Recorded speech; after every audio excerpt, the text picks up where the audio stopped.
பர்பி எப்படி செய்யறதுன்னு பார்ப்போம்.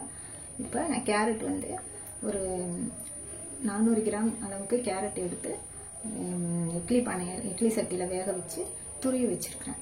தண்ணிக்குள்ளே போட்டு வேக வைக்கக்கூடாது, இட்லி பாத்திரத்தில் தான் போட்டு வேக வைக்கணும். இதை வதக்கிக்கலாம்.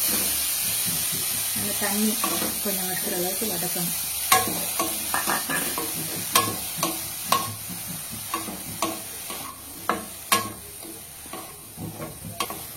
நல்லா வேக விடக்கூடாது. ஆஃப் பாயில் வந்தோடனே அப்படியே எடுத்து துருவிடணும்.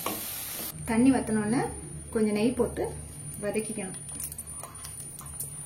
தேவையான அளவு நெய் போட்டுக்கணும்.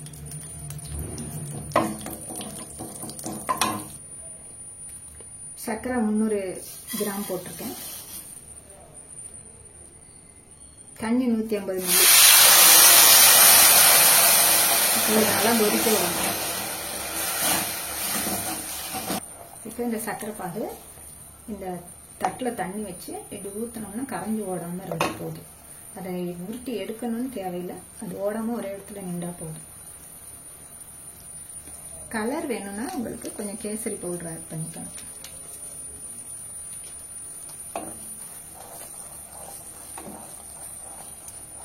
இப்போ இந்த வதக்கி வச்சிருக்க கேரட்டை இது போட்டோம்.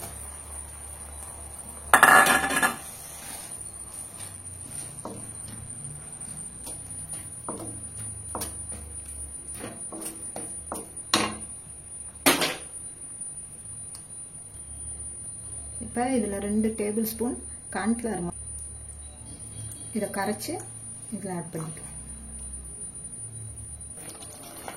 ஹல்வா பதத்துக்கு வந்தோடனே கொஞ்சம் நெய் போட்டு ஒரு பிளேட்டில் ஆட் பண்ணிடுறோம், சேவ் பண்ணிடுறோம்.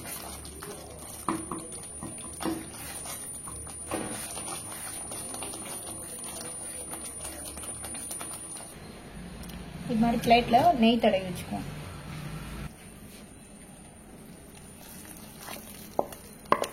நெய் தடவி இந்த இதில் ஊற்றிடும்.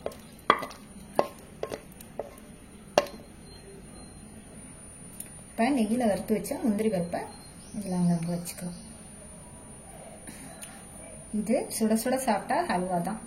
ஆறிடுச்சுன்னா பர்பி. நாகப்பட்டினத்தில் ஃபேமஸான பேக்கரியில் வாங்கிட்டு வருவோம்.